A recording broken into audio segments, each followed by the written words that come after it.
Welcome to Calc Chats 11. Today we're going to be talking about the ratio test, which is another way to prove convergence of series.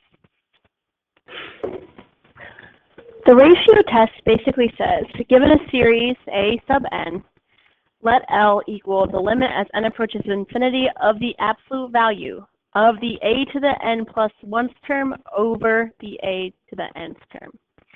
And if this limit is less than 1, the series converges absolutely. If the limit is greater than 1, the series diverges. If the limit is equal to 1, the series can either diverge or converge. So this is kind of a little bit confusing, but what we're going to do is we're going to see how we can actually use this with series. So these are kind of our rules. So 1, 2, 3.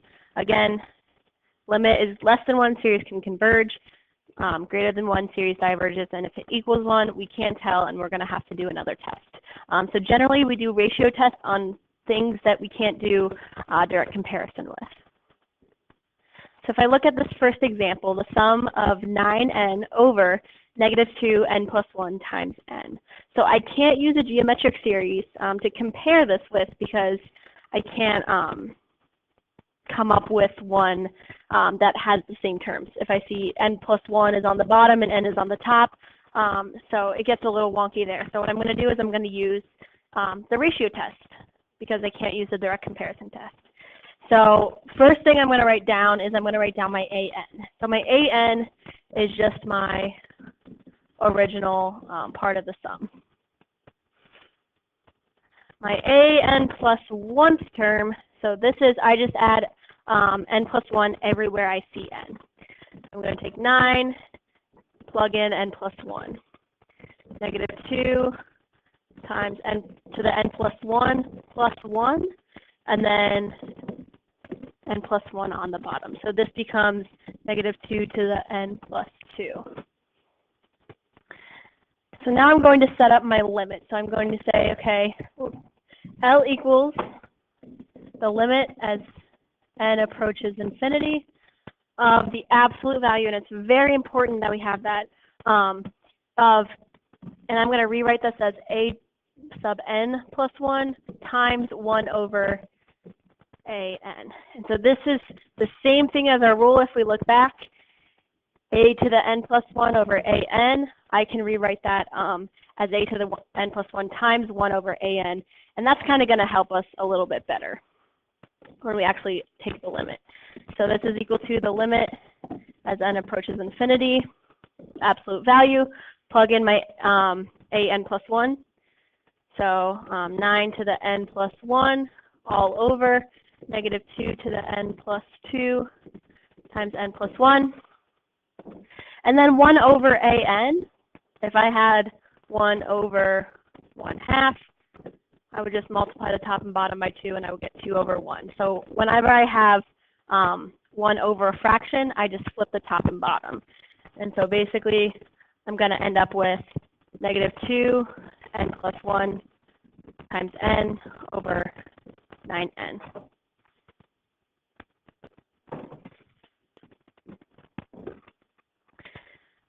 So now what I'm going to do is I'm going to try to simplify before I evaluate this limit. So I need to keep that limit sign. And I'm going to say I can rewrite 9 to the n plus 1 as 9 to the n times 9 to the 1st power.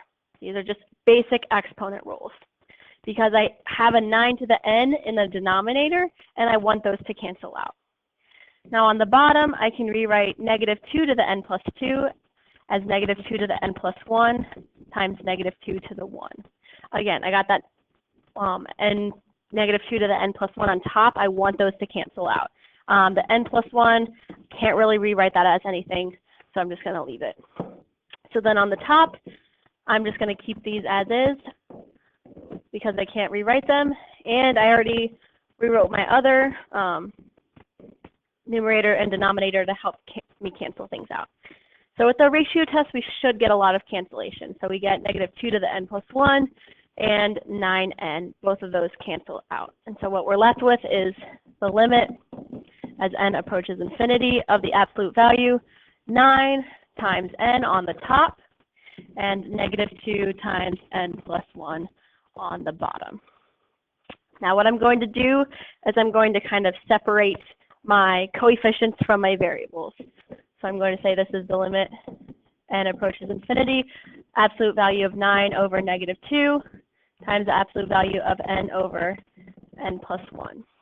And so this ends up being limit as n approaches infinity, 9 over 2. And then since I'm going towards infinity, n is always going to be positive, so I can drop the absolute value bars on my n over n plus 1. Now I'm going to take out the 9/2 because this is not affecting my limit. This is just rewriting stuff. So if you don't like the way I'm rewriting this and you want to keep it, that's fine. I'm just rearranging my coefficients. So I'm taking 9/2 times the limit as n approaches infinity of n over n plus 1. And so with this limit, I can't plug in infinity, but I can think about what happens as n goes to infinity. So as n is going to infinity, this plus 1 really isn't mattering. And so what I'm looking at is I'm looking at my highest power of n on the numerator and denominator. So we're using the power rules for limits. And so this limit ends up being n over n. And when I take that and simplify it, it ends up being just 1. So I'm going to take 9/2 times 1. 9/2 is equal to my limit. And since 9/2 is definitely greater than 1, the series diverges. The series diverges by the ratio test.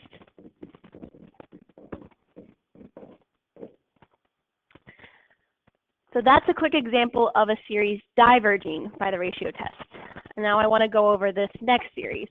So I have negative 10 to the n over 4 over 4 to the 2n plus 1 times n plus 1.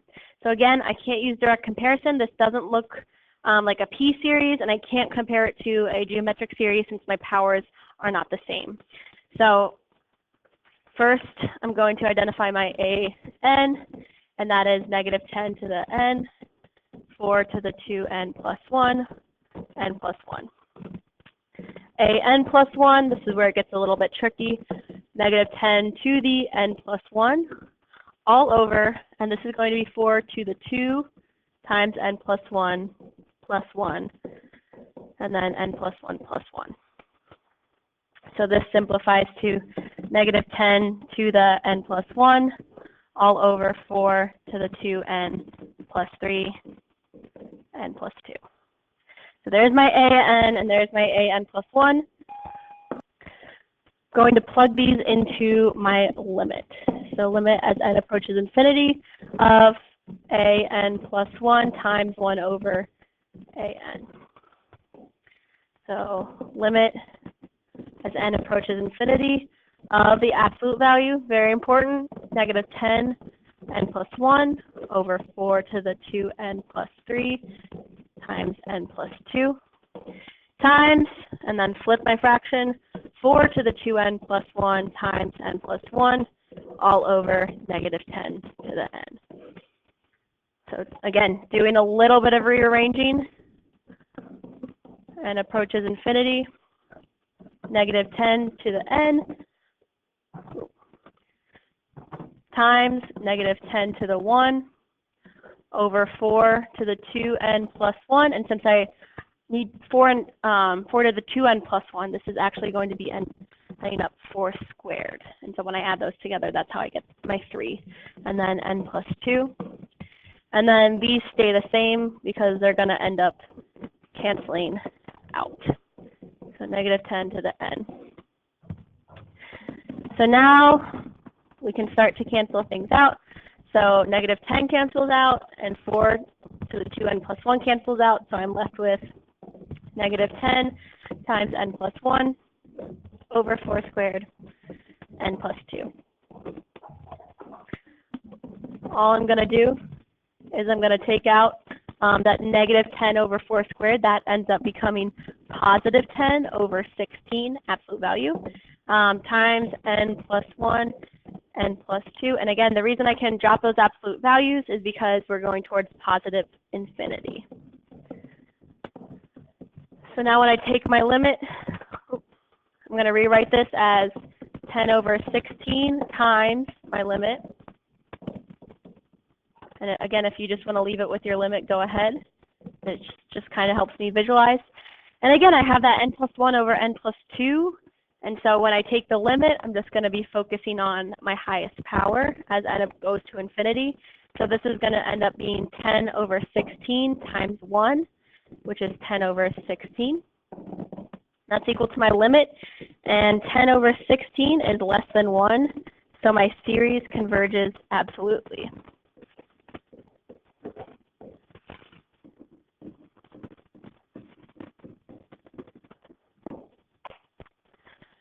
And so that's it for the ratio test. Again, we have the 3 scenarios, but we're going to be able to do some more practice in class.